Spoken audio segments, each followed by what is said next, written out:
Hi. Hello. Hi, everyone.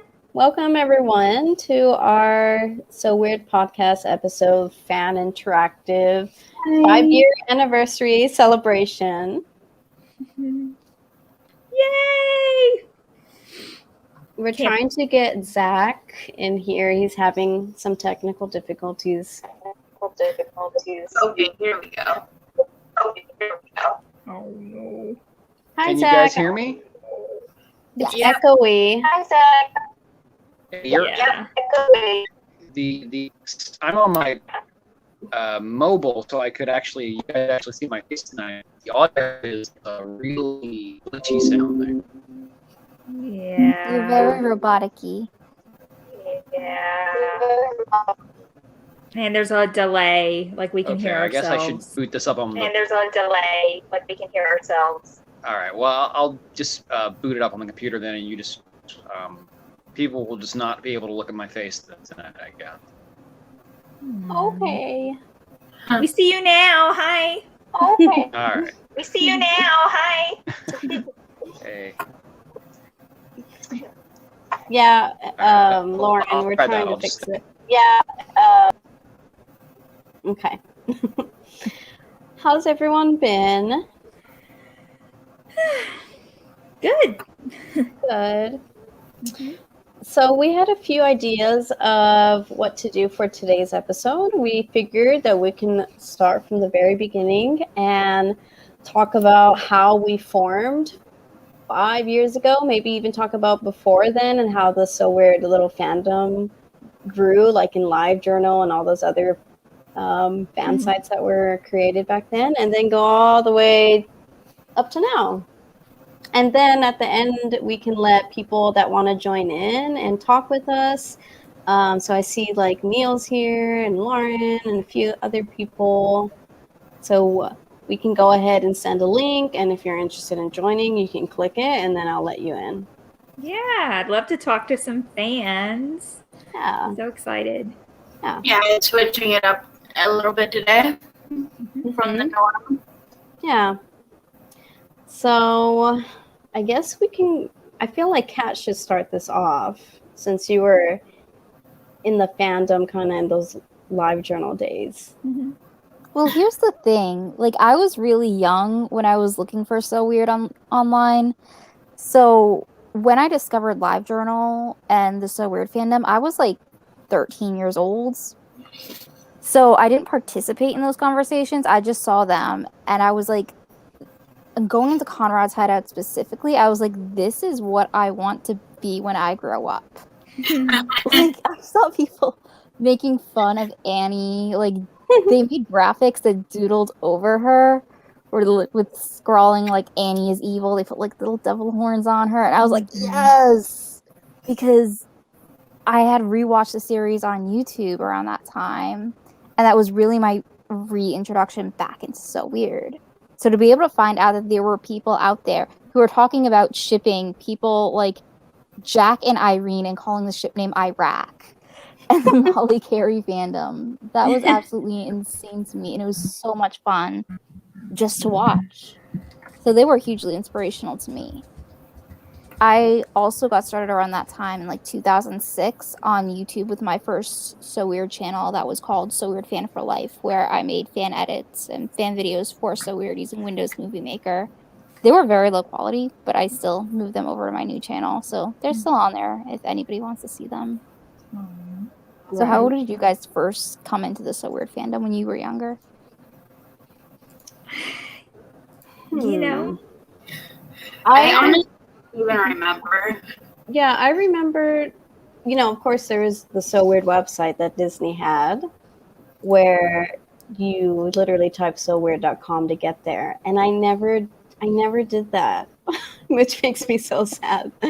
But we have one photo here. I wanted to see if I could share my screen just so I could show you it a little bit. I don't know if you guys can see that. Oh, So memories. remember during the feed seasons, it was basically how her website looked like. And then when Annie came in, they changed it up, and it looked more like this, where you could tour the kind of the bus, I guess. But yeah, I'm kind of sad that I never really got to experience that. I didn't get into the fandom until like high school for me, which was like 2011, 2012. Yeah.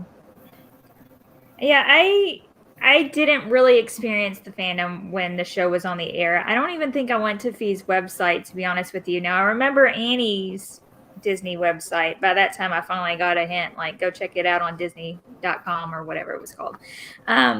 But, you know, I think my first experience with the fandom was probably on, like, fanfiction.net, looking at some of the early fanfics from those days. And then I did go to a few fan sites, but I didn't realize I could actually get involved, you know, like I could actually make comments or anything, not at that point. So I was more into the Harry Potter message boards and all of that. I really didn't get involved in the fandom.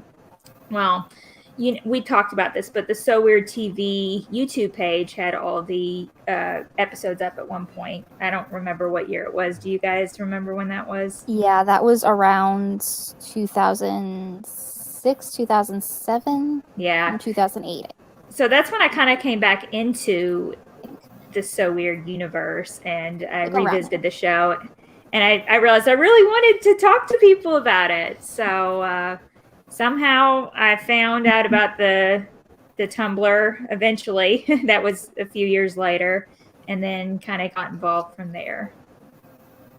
Yeah. Yeah, I honestly don't really remember how I came into well, obviously I watched it like originally when it was airing, but I didn't have the internet until I was in high school. And back then, it was dial-up internet, so I couldn't really watch YouTube videos or anything, and browsing the internet was kind of a headache. So, yeah, I think I probably came into it when I discovered Tumblr. I think I discovered Kathy's Tumblr first, and then someone else's, and then the forum came to be, and then that's just how I kind of fell into it. I do remember rewatching it like in 2011-ish, and I kind of made playfully forced a friend of mine to watch it just so I could have somebody else to talk to about it. Mm-hmm. But yeah. Right, yeah. I did want to mention, so I remember getting into it, from the YouTube channel, and also there was the Tumblr that was ran by Gabby, and she did a really good job at like collecting a lot of merchandise and really getting those interviews from John Cooksey out there. So I followed her blog, which the original name, if you guys remember Tumblr, when it was a fan page, they said like, fuck yeah, whatever. It was like, fuck yeah, it's so weird. Yeah, that was one of them that I followed. Yeah. So yeah, I remember kind of talking to her throughout. And then I don't know how, because I don't know if podcasts were big back then. I was really into Once Upon a Time, and I think someone I know started a podcast. And I thought that would be a cool idea to get the fandom going again. Yeah. And that's when I would follow the So Weird tag. And I remember finding Emily and Zach. I found Emily because you were reviewing the whole show. Yeah. And they were really good reviews. Oh, and they're gone now because I deleted it. Oh, I did. Yeah, and then I think I found Zach through just Googling So Weird, and he had his own review on his blog site. Yeah, so those are still up. If you go to my blog spot and look at the So Weird tag, you will find all of them. Yeah, and I can't remember how I found Kat and Melissa? Well, for me, I started my So Weird realization blogs on Tumblr in 2012. And then in 2013, I was contacted by you because you were starting up the live streams with Crod and you wanted to see if I was interested. And like that was so much fun. I feel like the live streams are like the true origins of the podcast. Yeah, I think the forum starts. So Betsy helped us kind of track down when did we actually start the forum and the podcast and the live stream. The forums were August 2013, which was a month after the live streams. So the live stream started in July 2013. Oh, okay. Yeah. And I remember starting those live streams on Tiny Chat, if you guys remember Tiny Chat. And it was cool because you can just put any YouTube video on there and we all talked and it was for free and it was simple. And I think we did that for maybe a year or so. And then Disney took down that channel that had all the So Weird episodes. That was my first time watching a good chunk of the So Weird Season 3 episodes. So it was fun to react to that with the fans on the live streams. I feel like the live streams were also where a lot of jokes came in because we just started crack shipping everything. Like Ned and the bus, Irene and her phone, Clue and the cow in that episode, Angel. And I feel like we probably referenced stories and jokes that we came up with there throughout the whole podcast. Yeah, that was really fun. I don't know how we got a good following, but I think it was mainly because of Tumblr. And I think the following was pretty big on Tumblr. And then we just grew to like different live stream websites because all of them were like getting taken down or you had to pay money and it was just kind of chaotic. And then when did we start the podcast? Yeah, 5 years ago. And then also, I was re-listening to some of our old podcasts earlier, and on the second episode, we talked about we were still doing the live streams at that point, and John Wiseman had come on to our most recent one. Right, yeah. Yeah, I remember John Wiseman coming to, our little live stream and chatting with us. That was the biggest highlight at the time. Totally agree with the shout out needed to Cameron White. His reviews were excellent. And, that was the first time I'd seen anyone review the show episode by episode in that depth. And he did a phenomenal job. So if you all haven't checked out his reviews, I think it may be on thiswastv.com. It doesn't. Are those still up? I tried to find them a while ago and I couldn't find them. I don't know. I know he pinned the tweet, a tweet with all of his reviews on his Twitter page. I can look real quick, but anyway, keep going. Yeah. Yeah, Zach, how did you come into the fandom in general? Well, I came into the fandom specifically, I suppose, when I randomly checked out your Twitter account one night and said that you were thinking of starting a So Weird podcast. So I decided to DM you and say, like, hey, I run a podcast. Do you want me to help you guys out? And that's because before that point, I wasn't aware that a So Weird fandom existed. I should say, I guess that's not entirely true because... obviously I watched the show as a kid, as I've talked about many, many times. And I think I've also mentioned that around, I guess if we started the podcast in... Zach, hold on. I don't know if anyone else can hear, but you sound very robotic-y right now. Uh-oh. Do you guys hear that too? Yeah. Yeah, it is a little robotic. Am I still sounding weird? Yeah. Oh, jeez. What is going on tonight? This is our 5-year anniversary. Of course, there's going to be technical difficulties. Yeah. Brick Roo is in the recording room, clearly. Yeah. It's classic. Yeah. So, what Zach was saying that he saw, it was either my tweet or maybe we had already made a So Weird Twitter at that time. We were saying, like, would anyone be interested in a podcast? And he DM'd us and he had his own review that I looked at and I was like, oh, this is really good. I want him on. He knows what he's talking about. Yeah, and do I still sound weird? No. Not Okay.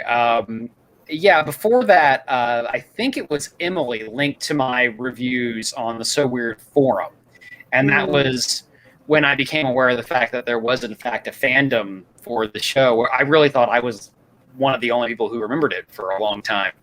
And yeah, I don't know what possessed me to message Kathy that night and ask her, like, hey, would you be interested in me helping out? And normally when a strange man reaches out to you on Twitter, that's bad. But in this scenario, it worked out okay. Yeah.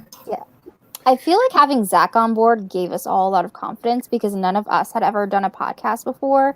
So we kind of just deferred to him, and that's why Zach basically does all of the introductions in the podcast episodes. Kind of just made him our spokesperson. Yeah, that is exactly how it happened. And, it's not that nobody listened to my old podcast. My podcast experience was negligible, but I guess it was, Our spokesperson has some technical difficulties. Oh, I don't know. It might be the internet connection for you, Zach, maybe. Okay. Can you hear me at all? We can hear you. It's very warped and staticky, breaking up. Yeah. Geez, I don't know why it is happening. You could try resetting your modem, maybe. Sometimes that works. Okay, I'll try that. Just as a break in the action, I did look up Cameron White's reviews, and they are still available on thiswastv.com. So if you go to Google and just type in Cameron White, So Weird Family Reunion, that's the first review.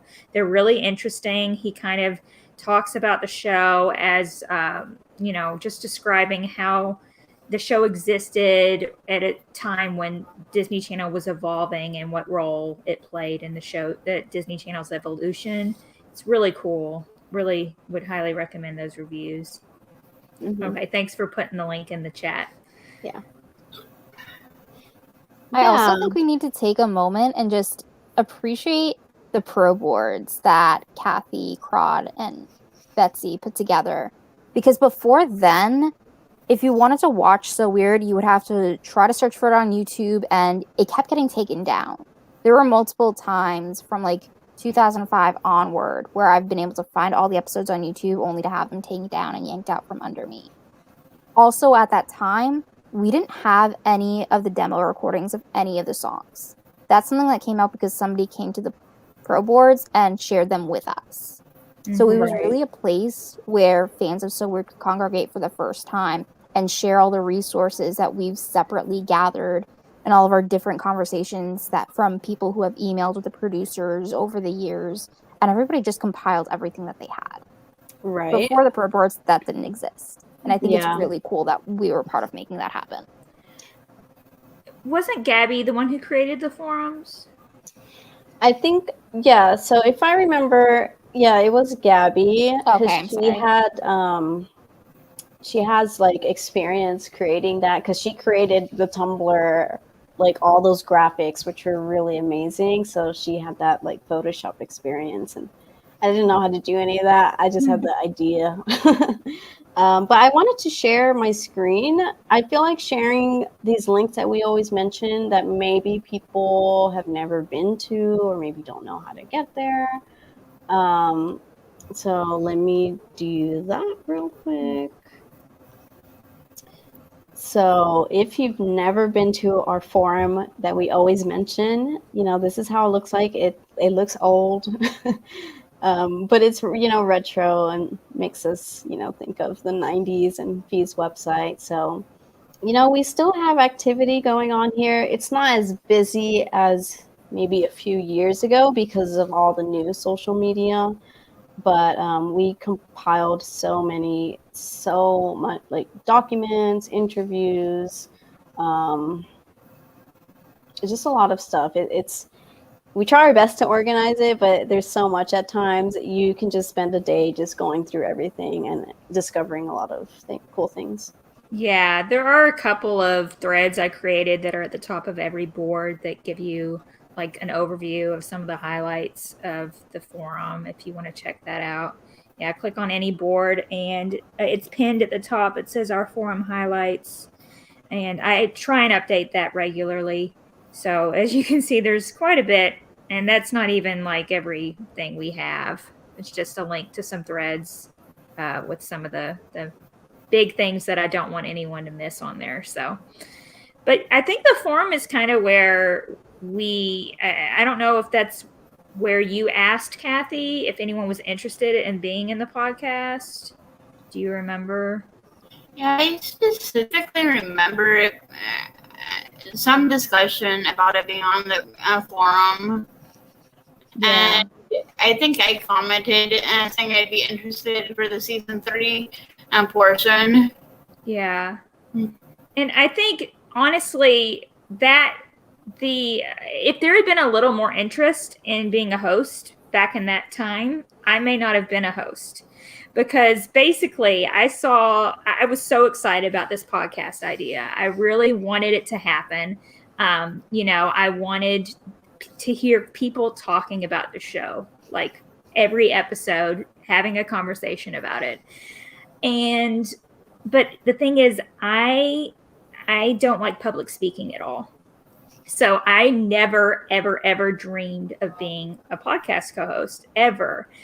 But I wanted this to happen so badly that I signed up to do this because if I was in it, I was going to make it happen somehow. So, but of course, Kathy is really the one that made it happen. But back then, there weren't as many people on the forum or in the fandom. Like now, I'm sure tons of you would have wanted to be on the podcast back in the day. But that's why I ended up joining ultimately. It's just because I don't know if this is going to happen. So I'm going to be on to make sure it does. Yeah. I feel like it's a universal experience among every So Weird fan to go through a period of time where you feel like you are the only person who remembers the show. Mm-hmm.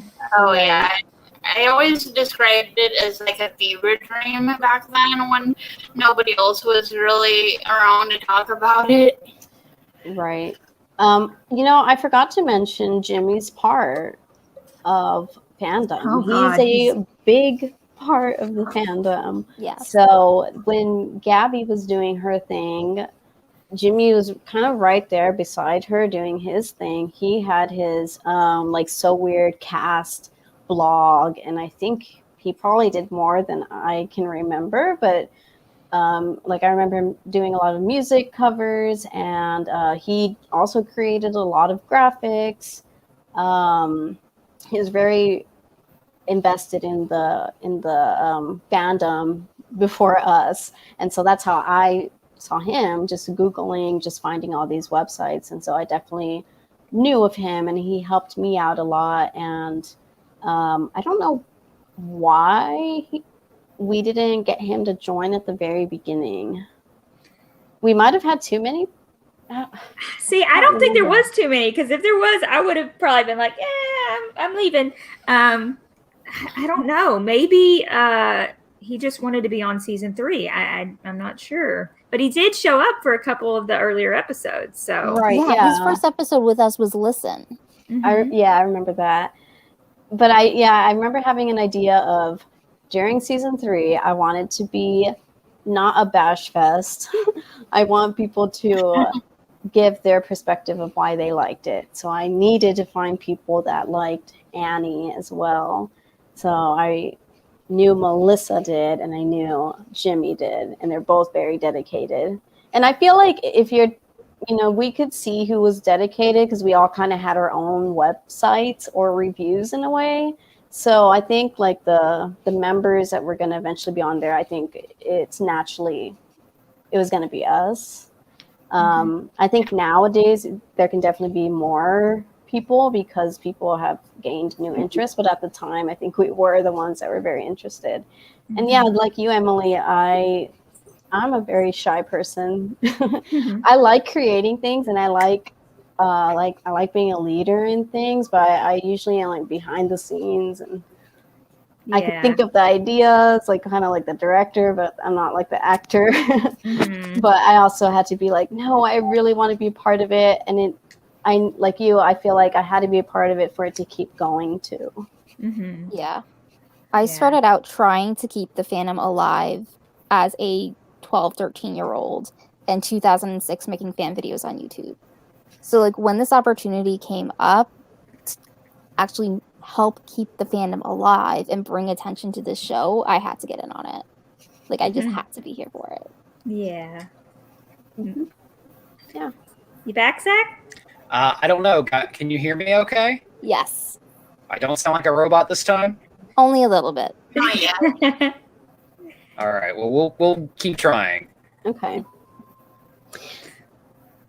Yeah, and so I think we're up to the point to where we created the podcast, and I think we kept doing the live stream while doing the podcast, which became a little hectic. I don't know how I did that while in college.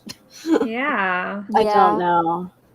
And then I don't know what was the next major thing. Was it our interview with Dave Ward? Yes. That was the first interview we got. That was a huge moment. Yeah, so Jimmy usually has his contacts with some of the cast because he's been, very active with the fandom. I think he said he met Ali. Or who did he meet? Anne-Marie Monte. Collin. Yes. Yeah. At 15 years old, so he has contacts, and he knew Dave Ward, and I think I had talked to him a little bit, but we were so shy to talk to him at all. Like getting him on an interview, we were like, I don't know. Yeah. To be honest with you, I kind of bowed out of that one because I don't know, like interacting with celebrities, it just kind of, I get really nervous. So I didn't do that one for that reason. I would totally do it now. But back then I was just a little nervous. Yeah, in fact, I remember Kat made some mention about talking to Dave Ward about the Ned/Bust crack pairing. And Emily said, if you're going to do that, there's no way I'm going to participate in this interview. Yeah. Did you end up saying that? I think so. Okay. We did not. Yeah, that probably had some influence on my decision not to be on. I'm sorry. No, it's cool. I think I was just a little too nervous at that point. But then once I saw how well it went, it was awesome. I was jealous that you all got to do that one. No, I think that was a huge moment for us to realize that this isn't just us talking about the show. This was us bringing new content to other fans of the show. And that's incredibly cool to be a part of. Right, yeah. I'm trying to look on all of our episodes and see when we actually interviewed him, if you guys remember. I feel like it was sometime before I came on, and I came on in like May of 2018. I remember just because it was like the month after my mom died. It says 3 years ago. Wow. I don't know the exact date. Yeah. And then we had John Wiseman on next, right? I don't know. Oh boy, guys. I know it was January. Right. So we had Dave Squatch Ward, and then we finished reviewing season 1 and 2. We talked about the original season 3 plans, which I feel like is a very good episode too. It's one of my favorites. I think the first time I found out about those plans was from the Fuck Yeah So Weird Tumblr, and at that point it just blew my mind. I was like, oh my god, I have to talk about this to someone. And then finally I got to, for over an hour on the podcast. It was amazing.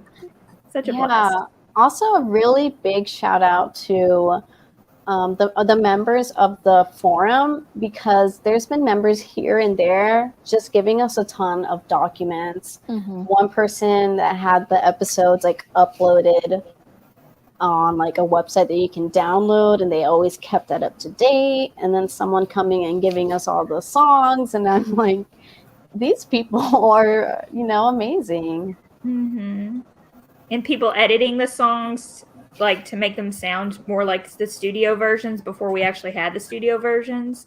Right. Yeah. Yeah, the sheer devotion So Weird fans have had to the show and have displayed and keeping it going all this year is really impressive. Right. I'm trying to see. I guess after John Wiseman, it was John Cooksey, our next interview. Yeah. Talking to him was like the highlights of everything. Yeah, that was 2 years ago. I feel like that is the highlight. That was the highlight of my life. I'm not gonna Yeah.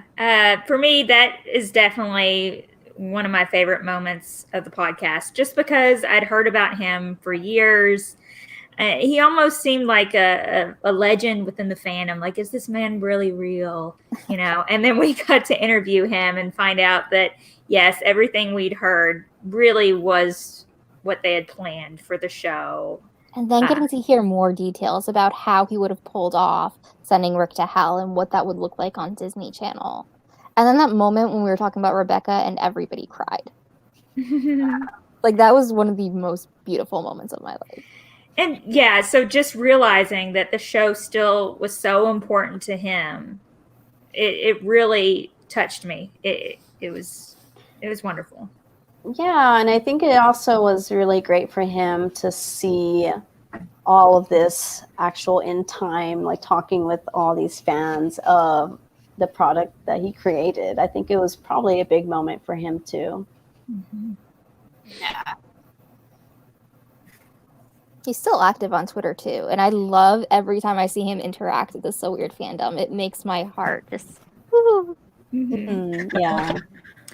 Yeah, he's still giving us like hints of stuff, other stuff being out there, like the video apparently that he has in his storage closet somewhere of the original ending of Twin being filmed. Yeah, we're all just crossing our fingers that he finds it someday. Right. I somehow missed that that's a thing that actually may potentially exist. Yes. Oh man. And he mentioned that like several months ago, and I'm just like, oh, I hope this happens soon. Yeah, and again, he's been giving all his fans like these special like gems throughout the 20 years of lyrics, chords, even some pictures, I think maybe. His old Q&A that he did with fans. Yeah. He's just been great. He's awesome. And after that, I think we had the 20-year anniversary of So Weird. So that video celebration where our fans, I think for the first time, they were able to send in some audio and video. And Kat, you edited that one. And that was something I'd wanted to do, a So Weird fandom revival, like in that format of getting a bunch of fans together and sending it to the cast and crew of So Weird. That was something I wanted to do for so long. So the 20th anniversary and having the podcast as a platform to be able to reach out to so many fans was something huge for me. It was definitely one of my favorite moments of the podcast in the 5 years, especially since we got emails from people, comments on Twitter, people that we hadn't heard from before to come out of the woodwork, video submissions, fan art. We had everything. And to be able to see that much love for this show in one place and be able to edit it all together and send it to the people behind the show was amazing. Right. Yeah, Lauren said 2019 was unexpectedly a big year. We got a lot of interviews that year and announcements, and it was cool. Our next interview was with Mackenzie Gray. He was so much fun. Yeah, that was that, not to cast aspersions on any of the other wonderful reviews we've gotten, but I think McKinsey is my favorite because he just had a story for everything. Yeah, I kind of wish I could have been on that one because just watching it was fun. Mm-hmm. Yeah, his memory was amazing, but he had stories of like what he's on the show for 2 episodes, and he had so many stories about being there, and he shared a lot of photos with us and some like good behind the scenes stories, and Yeah, it I was think really fun. I got the distinct impression that you could ask him about just about anything he had done, and he could tell you he had some sort of story about it. So that was a really fantastic interview to do. I'm so glad I got to be a part of that one. Yeah. And I wonder if he watched his episodes before the interview just to jog his memory. I don't know, because at that time it was not on Disney Plus. Oh, wait. No, it wasn't. I don't So know. yeah, But another cool thing we got to do was gather all the fans to make that virtual get well card for him.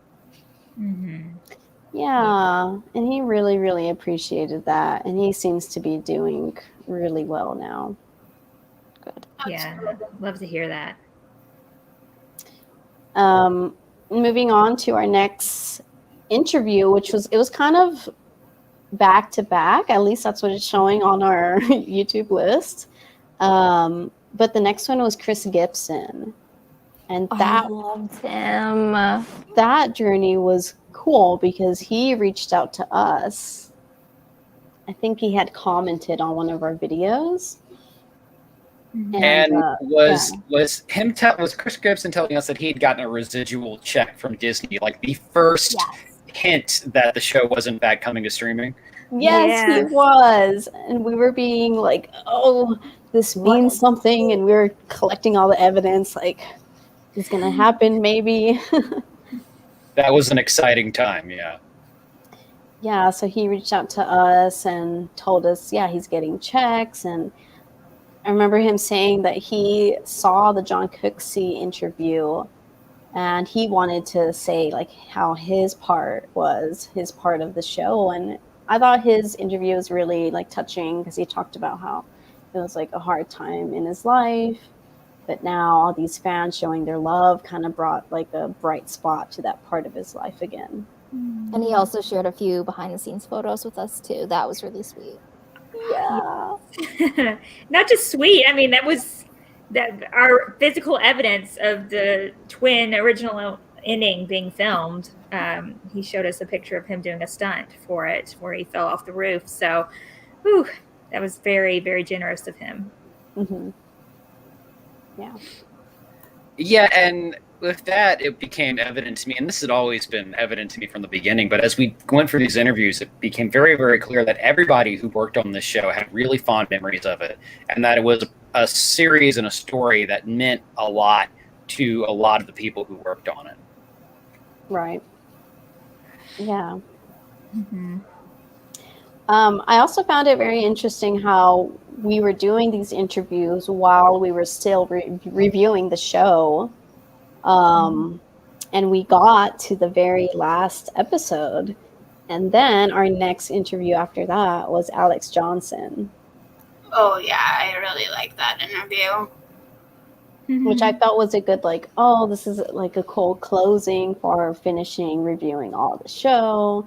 And yeah, that one was really high up there too for me. Yeah, I wish I could have been part of that on one hand because it's like, oh, wow, this was basically the secondary protagonist of the show. It would be really cool. At the same time, I had mostly negative things to say about season 3, so it would have been a little embarrassing to talk to her probably. So maybe it's for the best that I was not on that episode. Yeah, I don't think I was on that one either, but I think it was, well, I wasn't, but I was on vacation. I would have liked to have been on. Obviously, she's played a big role in our show. Oh yeah, and she's such a talent. And like I'm probably the most vocal on here about Annie bashing, but none of that has anything to do with Alex. It has to do with how the character is written. Alex herself is completely lovely, super talented, and was great to talk to. And I'm so glad we got the opportunity to do that. Yeah, and she's so generous to her fans. So like she did this like very easily. Like oh, definitely, I want to do it. So yeah, nothing but good to say about her. Yeah, she was awesome. Mm-hmm. And then, again, it's so interesting how our timeline and our journey happened. But after that, we were thinking like, well, like what now? And then we still had in the back of our mind that maybe So Weird's coming to Disney Plus. And then they actually started announcing that Disney Plus was going to be a thing. And we were like, okay, are they going to show So Weird? But they never showed any clips or pictures of it. So we were just like, what's going to happen?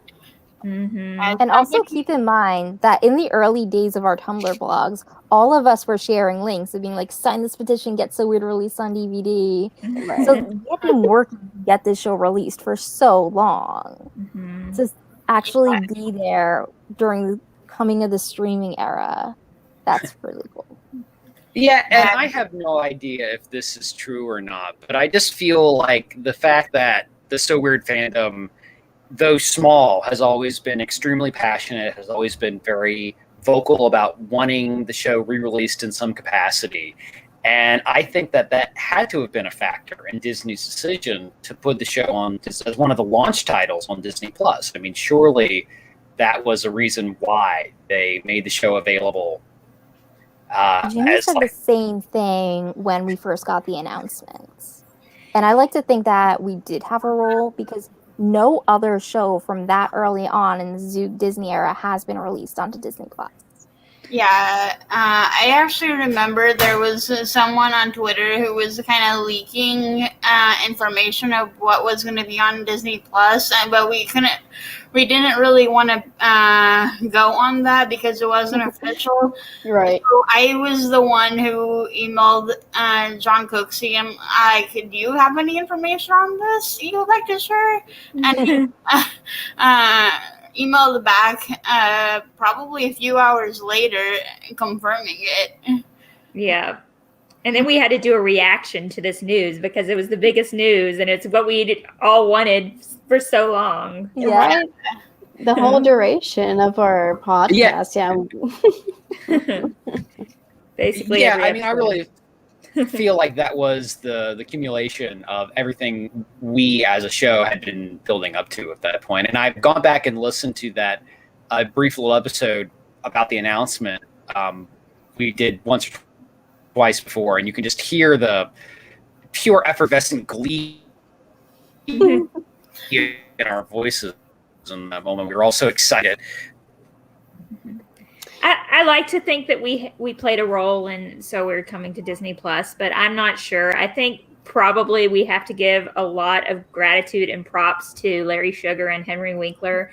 I mean, Henry Winkler is still actually pretty involved with Disney. I just found out that he's going to be in the new Monsters at Work series. He's doing a voice role there, but he's been doing voice acting for Disney for a while now. So he's still got his foot in the door there. So I think we definitely have to give some praise to him and Larry Sugar for letting the show or, getting the show on Disney Plus. And maybe John from the Watch Disney Care team. Because when I sent a request when Watch Disney was a thing before Disney Plus for them to add So Weird to their Disney replay lineup. And I got a message from John from the Watch Disney Care team saying that they understood my request, and then it still didn't happen. So I went on such a long tirade against John from the Watch Disney Care team, but maybe he really did have our backs after all. Yeah, and backtracking to what I think Kat said about how So Weird was the only show from back then that's on Disney Plus, I think a huge part of that is because that's the only original Disney IP for them. All the other shows from around that time, apart from like Even Stevens, they're actually also co-owned by Family Channel in Canada. That makes sense. So that's why they're not on. Right. Yeah. Someone commented saying, I listened through the podcast after I rewatched on Disney Plus. I felt so bad for you guys and all of the episodes lamenting how this show wasn't available. And I remember us saying bug Netflix and bug Hulu and That's send them like Throwback Thursdays on Disney Channel and yeah, all send them that. comments, and I would like write Netflix, and they would message me back like, "Oh, maybe if there's enough interest." Yeah, well, this was right before peak streaming, where now all the big corporations are working on having their own streaming service, and this was a little before that started to seem like an actual thing. Mm-hmm. Yeah. Right. We were probably lucky too. I think, Melissa, you're right that if Yeah. it had been a different production company or someone else, that company involved, we wouldn't have So Weird on there right now. Yeah. So, Mhm. Yeah. but we kept the faith. Yeah, I Yeah, mean, we I did. guess, like I said, I have no idea if this show and the fandom in general had any factor into Disney's decision. Those are high-level executive people making choices way above my head, but I like to think that there was at least something to do with it. I So think so. basically, I take 0.1% credit for the show finally getting released. Yeah, and it was released, and we were so happy. And then a few months later, they took down season 2 randomly, Yeah, and we never figured out why. I still see people tweeting out, "Oh, but Disney took down season 2. I've been waiting for them to add it back." And like some people still don't realize that season 2 is back on there. I guess they just once they took it down, they unsubscribed from Disney Plus, maybe. But yeah, that was a big deal. Yeah, and I would say that it being available, of course, it brought in a lot of new fans and old fans again rewatching it, and our Twitter specifically, but social media got a lot of attention, and we're still going on here with new fans and people rewatching or maybe starting our podcast for the very first time after watching it on Disney Plus. Mm-hmm. So it's still going. So we're thinking, well, what do we do now? We've still kept going with interviews. That's something we never want to stop. We've had Anne-Marie Cullen. We've had Dino DiNicolo, Mm-hmm. and then we've just been trying to be creative and trying to do script readings, which have been pretty fun. And then we're just trying to be more fan interactive now as best as we can. Yeah. I think, like I said at the beginning of the podcast, I just really wanted to hear people talking about the show, at all, because, I didn't know anyone who liked the show as much as me in my area. And we've said a lot as a group. So I definitely hope for more fan involvement in the future. And yeah, hearing your all's own takes on the show. Yeah, seeing the fan base continually grow after the show's been released on Disney Plus and people like Billy have discovered the show for the first time and have come on to share their experiences, that is so cool to me. Like, I hope we never stop hearing from different people and getting more perspectives on the show and hearing more metas about people's deep analysis into the characters and their motivations. It's so much fun for me to hear all these different perspectives about the show.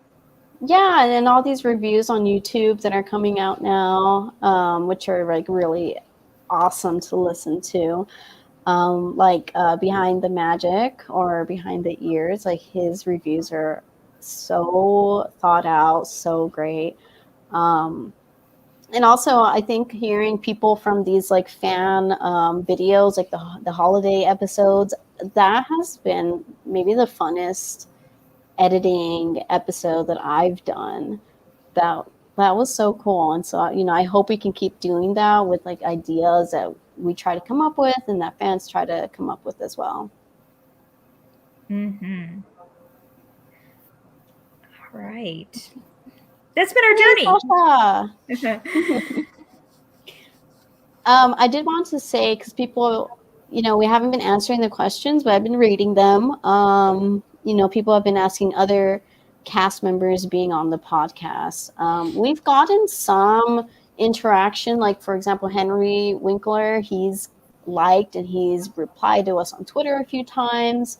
I think he's too big and too busy to be on our show. Yeah, and we asked him, and we did get a response, and he Right. politely declined, and that's totally fine. And I mean, obviously, he's got so much going on, so I completely understand. No hard feelings at all. But yeah, we have reached out to some of those people you all have been listing, and I mean, we've gotten some responses and some interest from some of them, but it just hasn't worked out Right. Yeah. yet. Yeah, Belinda's interested. We have not been able to set a good time with her. Allie Marie Matheson's interested. She's shown interest of like more than once. So we have, again, timing. It's been so hard with COVID, and then there's like these wildfires that were happening in California, and was dealing with that. Mackenzie Phillips is interested. Mhm. And we are starting this slow conversation. But I think it will happen. I really do. But she's also so busy. She has her own podcast. She has her own job of running the program, the substance abuse program. Yeah, and there are a lot of factors at play when it comes to setting up an interview. People have their own obligations and things going on, and some people might expect reimbursement for their time, which we totally understand. But we don't generate any income from the podcast, so then there's the question of how do we reimburse them if they are interested in that. So it's a complicated situation. Right. Yeah. Anything else, guys?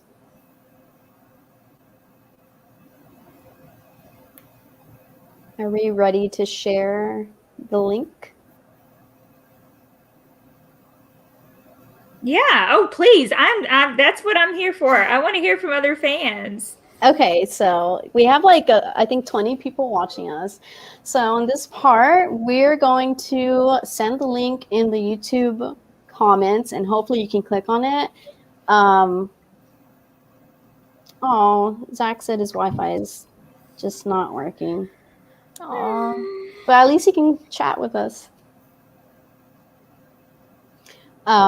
So yeah, I'm going to send the link on the YouTube chat. And if you're interested in joining us on video, audio, click it. We can only allow one or two people.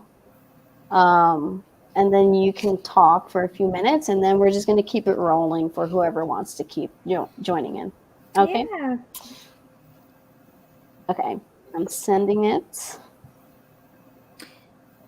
We also need to give some major props to Betsy, Mischievous Monkey in the chat. She's been involved with the podcast since the very beginning. Yes. Yeah, behind the scenes.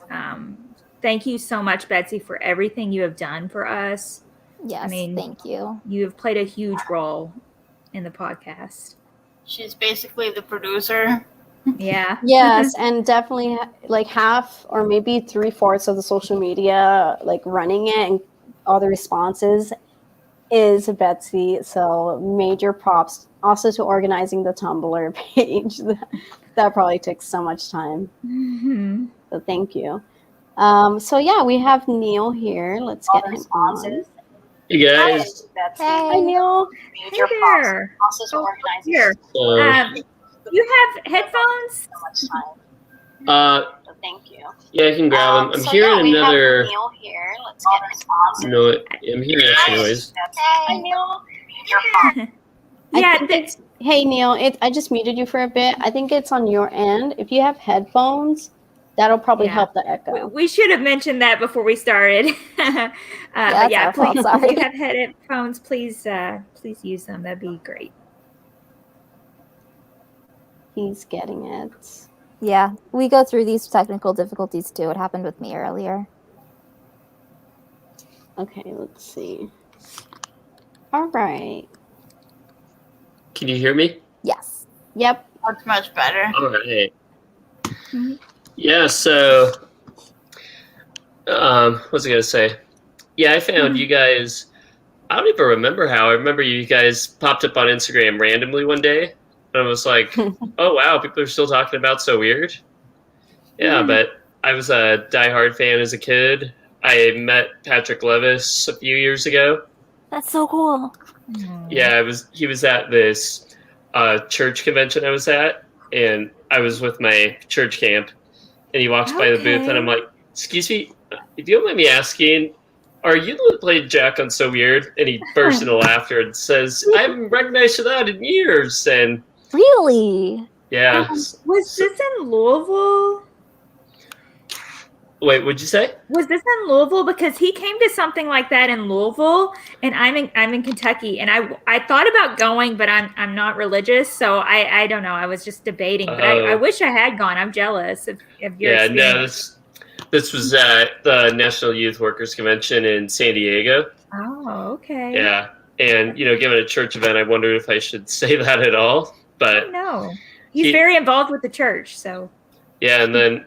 When I tell him what a big fan of So Weird I was, he says, he asked me how old I am, and I say 25, and he says, sounds like you were a little young for So Weird. And I was like, wow, I never thought one of the actors would tell me that one day. Wow, that is so cool. So how was he? Was he nice, open, talking about it? Oh, yeah, he was super nice. He's very different from Jack, a lot more energetic. I didn't want to take up too much of his time with 20 questions, but the one fact he told me about So Weird was he and Eric Von Detten auditioned for each other's roles and then got the opposite part. And oh, that's so cool. Yeah, he also said they were friends long before the show. So and then what was it? He told me he's still in touch with Mackenzie Phillips, talks to her every now and then, and he said he hasn't kept in touch with Kara at all. I had looked her up and saw she was in Haiti at one point, but I don't know if that's still current. Mm-hmm. Yeah. But I actually meant to send you guys another message. I was watching the Nickelodeon documentary, and the Disney Channel CEO was on that. She used to work for Nickelodeon, apparently. And when you did that interview with John Cooksley, I remember them talking about how Disney wasn't happy with So Weird.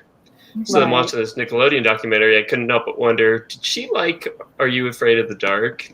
So I really want to know, why would you have a problem with So Weird, but not Are You Afraid of the Dark? Right. So too bad we can't do a podcast with her. That'd be a good one to debate with her. Yeah, that's really interesting. Yeah.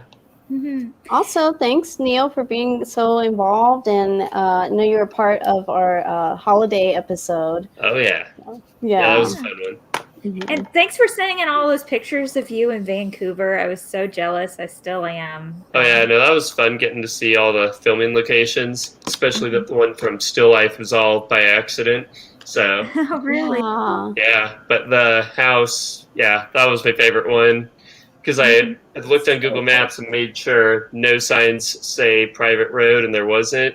So I get to the end of that road and I see the for sale sign, and I'm like, all right, just take your picture and turn around, and if you run into anyone, just be honest.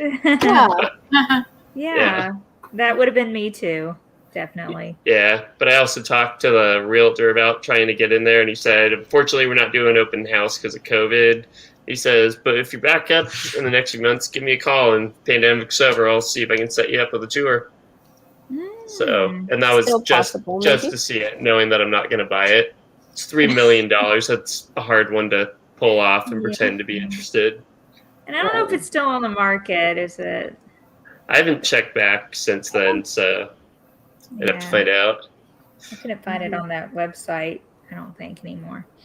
Yeah. Okay. Cool. Well, I don't want to use up too much time. I want to give others a chance to talk. So, all right. thanks Thank for you, having me on. Thank you so much for coming Neil. on. Yeah, thanks, guys. Have a good night. You too. Bye. Awesome. Yay. Okay, we have another person here. Gonna add her. Hi, Katie. Katie. Hello. Hi, I just wanted to say thank you guys for creating this podcast and for just compiling so much information about this show.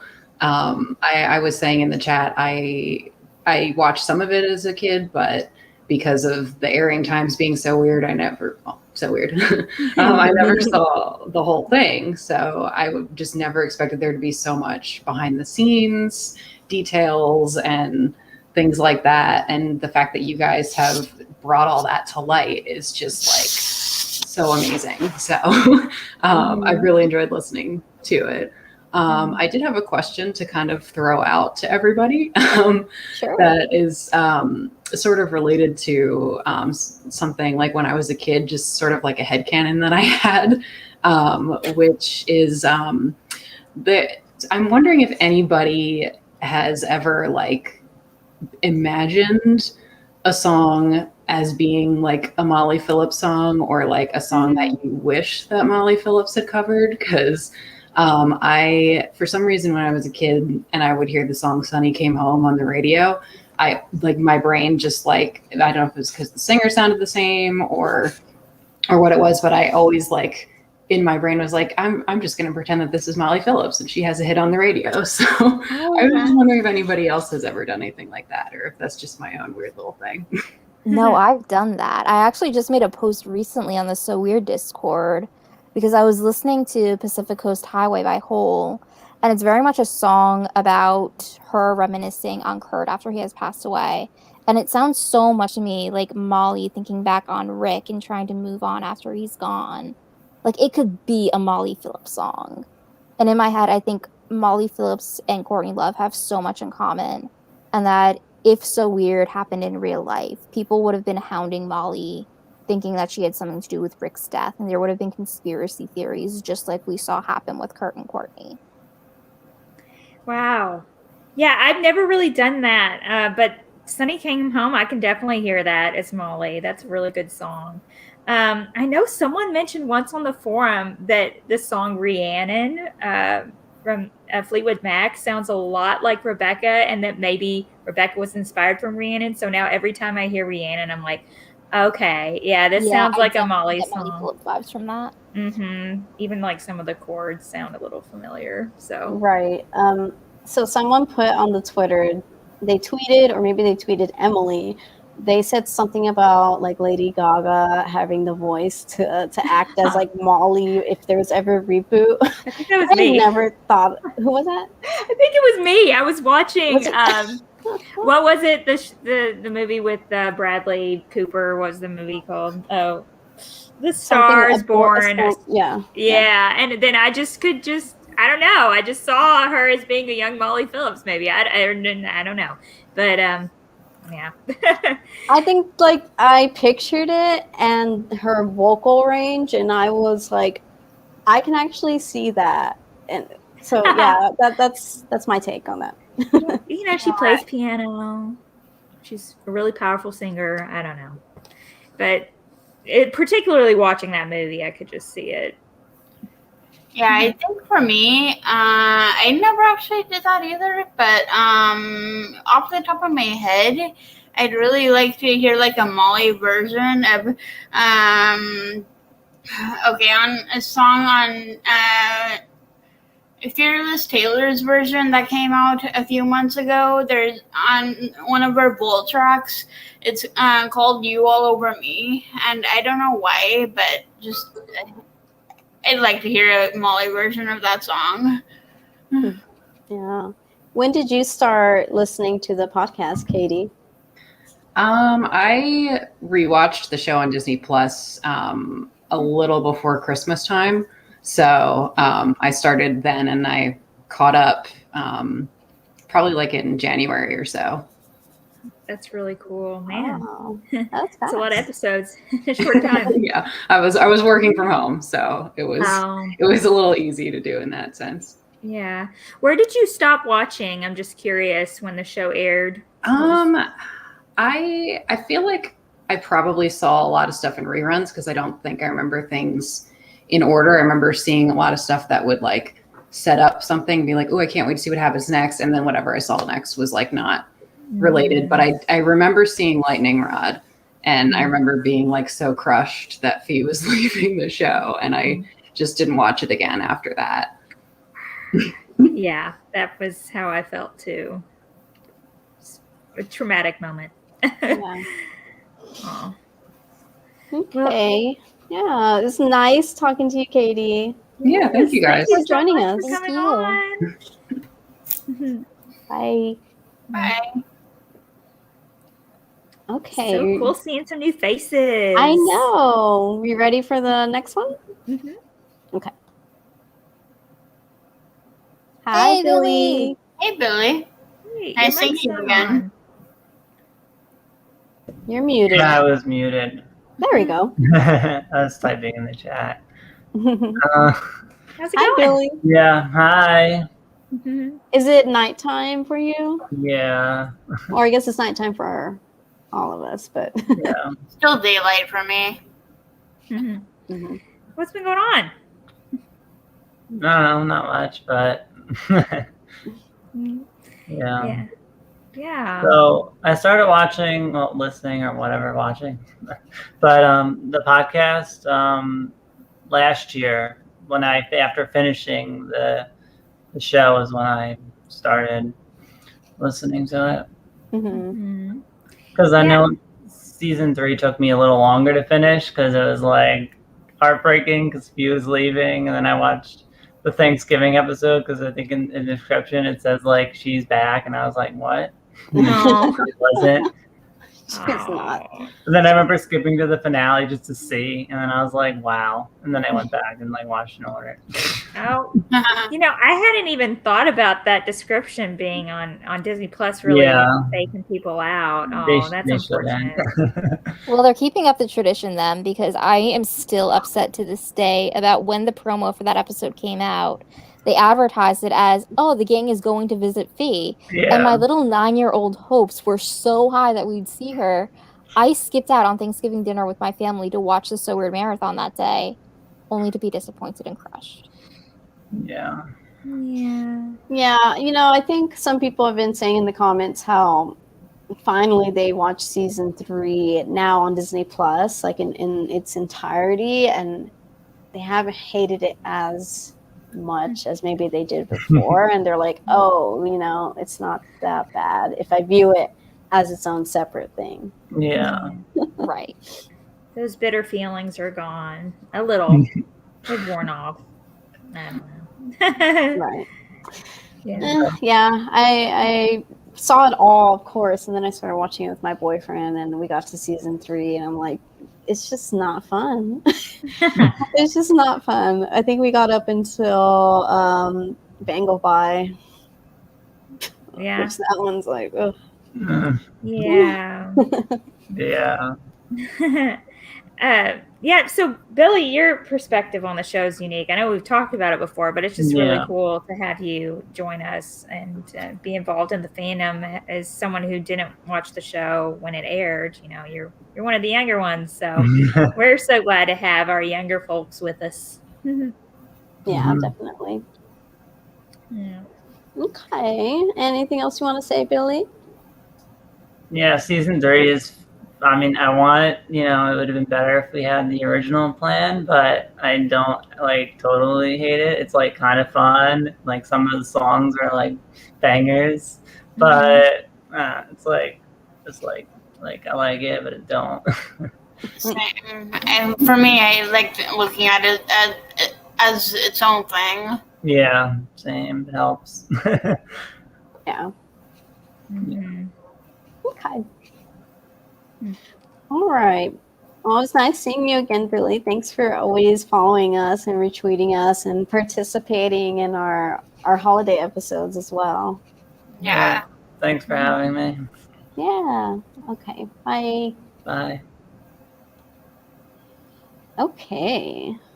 Next person. Another person that we know. Mhm. Hey, Lauren. Hi. How are you? How are you doing? Good. Oh my God, the barrier is finally down. I haven't spoken face to face with any of you at all. So this is quite a moment. I know. It's so good to see you, Lauren. Yeah. Likewise. If I seem a bit shaken, it's actually because we just had an earthquake a few minutes ago. Oh my So God. yeah, Well, it's it wasn't California, bigger. so Okay, so you get it. I just got texting. There was a 4.2 earthquake about 50 miles away from here. Oh my And god. I'm like, okay. That's a little Are there alarms going off? No, that's the weird part. I have an app that informs me if there's an earthquake nearby, and it didn't make any reaction at all. So I'm just like, all right, well, that's not reliable. But Well, yeah, it's sorry good to about be that. here with all of you. Yeah. Yeah, it's I'm great. glad you're here again. So. I remember you started commenting on our episodes. I think on either Facebook or YouTube, and we were like, we would talk about them, and then we would reply to you like, "Oh, this is Lauren," and you just kept going with us throughout the whole, up until finally it's on Disney Plus, and then participating in our holiday episodes, and becoming a patron as well, which I'm always like so thankful for all of our patrons, because it does take time, effort, and money to keep the podcast going and available for everybody. So I'm always thankful for any type of help that we get. Mm-hmm. Yeah, you're not the only Patreon I support, so I understand that. And I'm surrounded by a community of independent artists, so I definitely understand where you're coming from on that. But, well, I can't believe no one has said this yet, but happy 5th anniversary to the So Weird podcast. Thank Thank you. you. That's Thank half you a so much. decade. It's Half a decade, unbelievable. that is quite something. Mm-hmm. Yeah, so like very similar story to all of you. I remember when it was on Disney Channel back in the day, and I think I came across like a So Weird fan page on Facebook, but it was kind of dormant, and I think the only thing on there was a description for it from Wikipedia or someplace. So I'm like, all right, well, at least it's there, it's something. And then 5 years ago, the podcast got started, so I've been listening to all of you from the very beginning. And so getting to see how much the podcast has changed and evolved over time has just been quite a journey indeed. And to finally get to this point to actually, get to orally talk to all of you is something special. Yeah. Well, you have been such a great supporter, and I think that we would love to hear more from you and other fans that have been with us for so long. I know there have been a lot of people reaching out who are interested in being on the podcast, and I think we have some ideas in mind where I just feel like fan involvement is pretty important from this point on with our episodes. So yeah, I would love to have your insight into those ideas we talked about before on the previous live chat. And also, I just wanted to tell you for sure that your submission for the So Weird 20th anniversary and that slam poem you did was one of my favorite things ever. Like, this Thank you. is like, it's so perfect. I love it. Thank you so much. I used to do spoken word when I was in high school. Kind of fell out of touch of it in college. So when that opportunity came up, I'm like, okay, I need to do something fast. I'll just throw together a spoken word. It was so great. Talented. Yeah, it was great. I loved it. So, hey, didn't you submit something that you said was inspired by So Weird to some kind of? Oh, yes, yeah. I meant to bring this up. So I applied for the Disney Launchpad program a few weeks ago. Are you all familiar with what that is? Don't know too much about it. No. Okay, so if you have Disney Plus, you have access to it. So the first season, or actually just the program in general, it's uplifting up-and-coming filmmakers. So the first season, they released 6 shorts from up-and-coming filmmakers from underrepresented backgrounds, like they're either women or they're people of color, LGBTQ, and so on. And they're all very well done. They've been on there for about a month, so you could definitely check them out.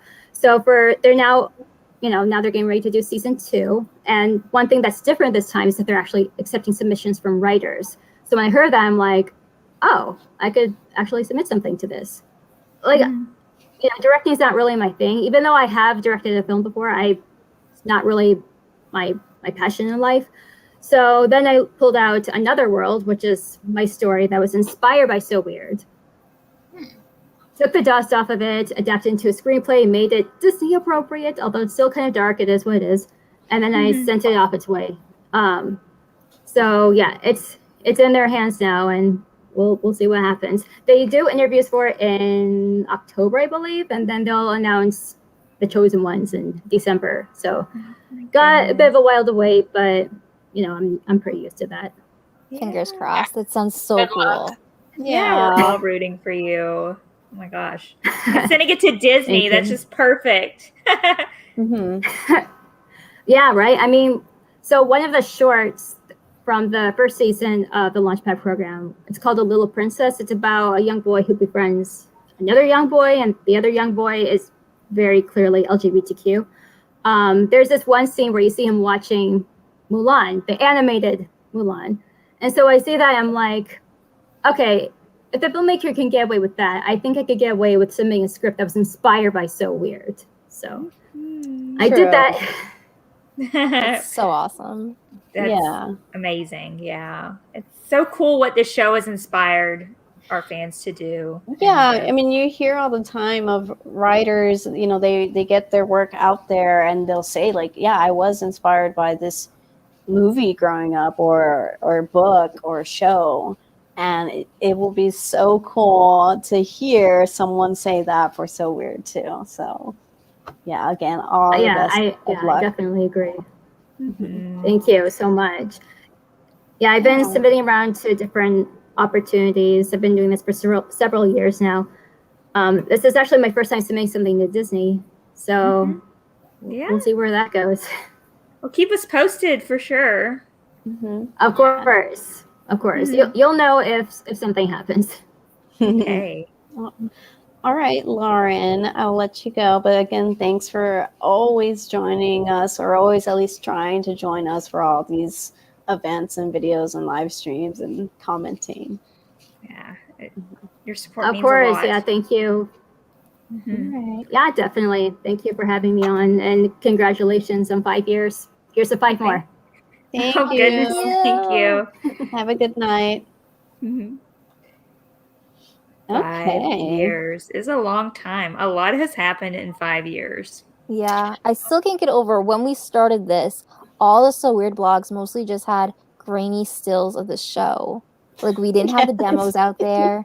There were barely any GIFs. At most, the graphics we had were like icons made on LiveJournal. Right. And look how far we've come. Yeah, and I think back to like our own personal lives, because I remember being in or a senior or just graduated, is trying to start all of this up from high school, going through all my undergrad, right?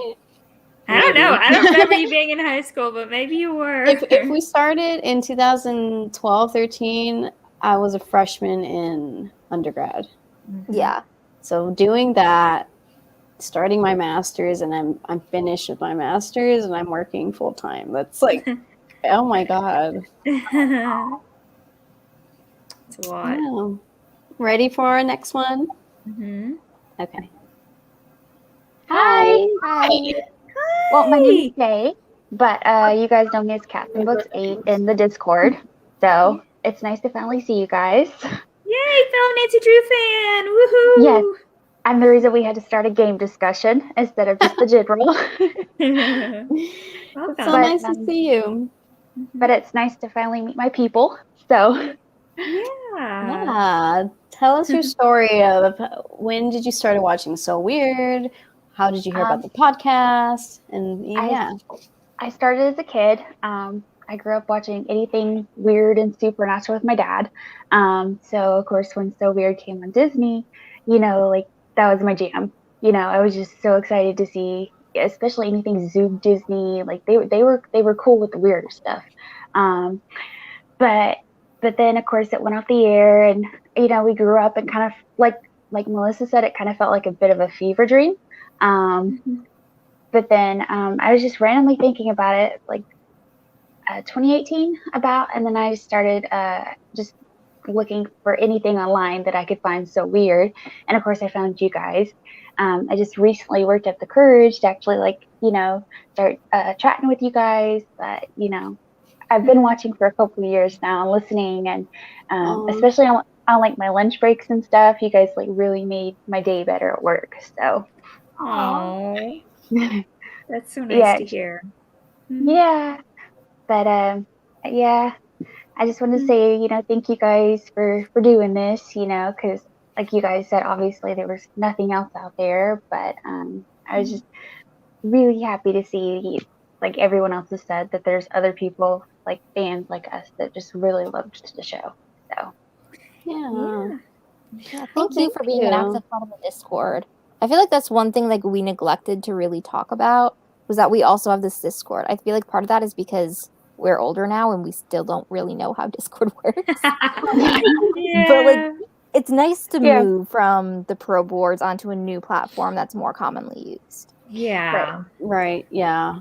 So again, if anyone's out there hasn't heard of the Discord, or doesn't know what Discord is, it's, you know, you can get it on your phone or your desktop. It's an app. Basically, you can create a server, I guess, with different chat channels, and you know, it also has opportunity to do audio and video screen share. We haven't really done that because we're just, you know, figuring it out. But if you're interested in that, yeah, I'll try to send the link, or I put it on the YouTube description, or just message the social media and we'll get that to you. Yeah, I always felt like Discord was like the new just AOL chat room. Yeah. Basically, yeah. That's the way to describe it. And that's where most of the discussion happens these days. I mean, the pro boards now is more just a place that has all the information that we've collected over the years, but Discord is kind of where fans can chat together about everything. So it's, and thanks for being so active, Cats and Books. Did you say your name is Shay? Yeah. Shay? Okay. Thanks, Shay. Yeah, of course. Bye. Bye. Well, it's nice I'm sorry. Did I cut you off? You're good. You're good. Well, I've been up since 4 a.m. for work, but I definitely just wanted to stay up for this for you guys. So. Oh my God. Get some sleep. Okay. Thank Well, you. I'm actually going to head to night. Bye. Night. Oh, goodness. Okay. Hi. Hello. Hi. Hi. Hi, Jessie. Oh, I'm so excited to talk to you guys. That's great. We're excited to hear from you. I've been a So Weird fan since it began. I was 6 years old. Me too. I've always loved creepy things, and when So Weird happened, I was like, of course. So happy 5th anniversary, guys. I love all your work. I've been in the forum for years now. I wanted to know what was all of your favorite songs and why? Oh, okay. Wait, first, From the show. I have a question to ask you. What's your name on the forum? Oh my goodness, I'm If you spacing right now. I can't for the life of me remember right now. It's kind of late where I am. Okay, well, let us know later on the forum. Yeah. Will do. Okay. Cool. Okay. Anyway. As far as favorite songs go, for mine, it's more like a river. The piano version that she plays in Upa.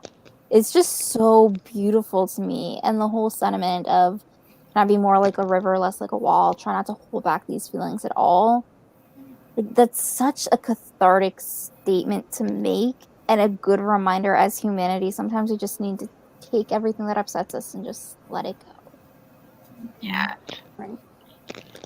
Yeah. Oh, I love that one. For me, I have to say Love is Broken because I love anything that makes everybody cry.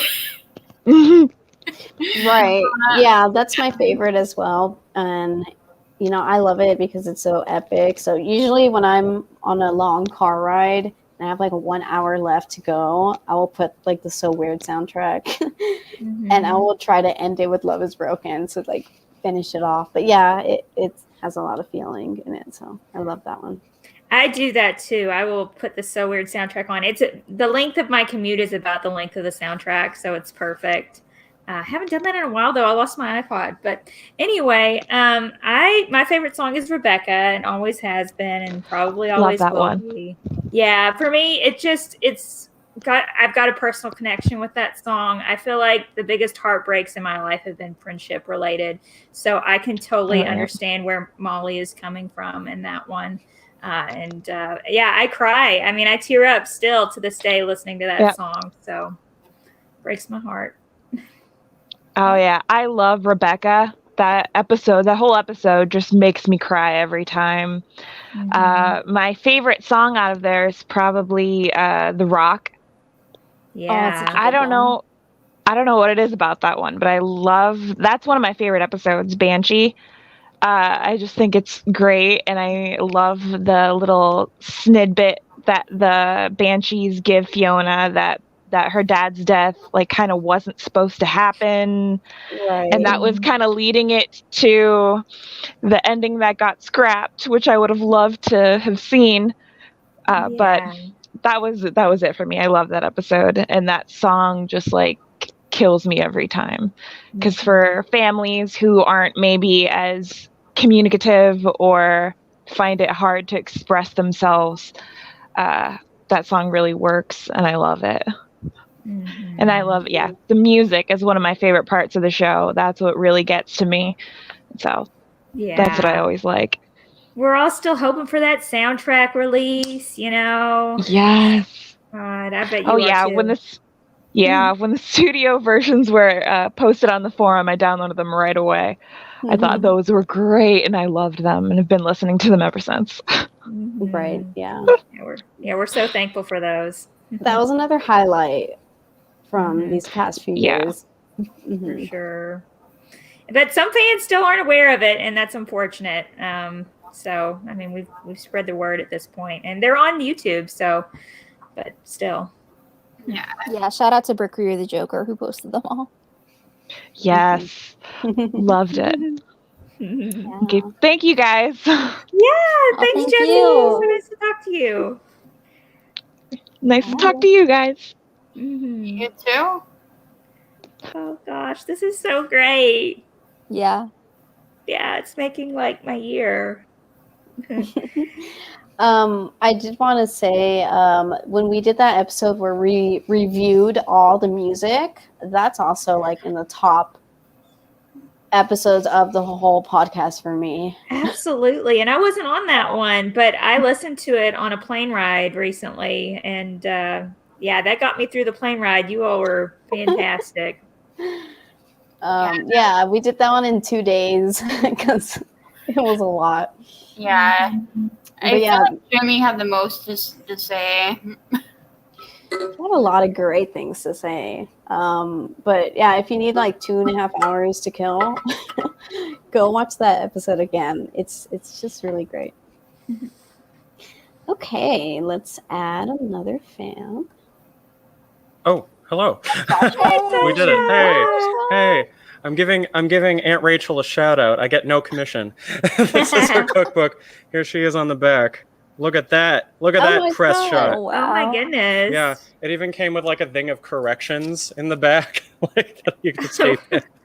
Really? It's great. There's a apple rosemary bread I highly recommend. That's so cool. There's no for the massive field of Aunt Rachel fans, because we're all number one. And definitely the Rachel fan stands.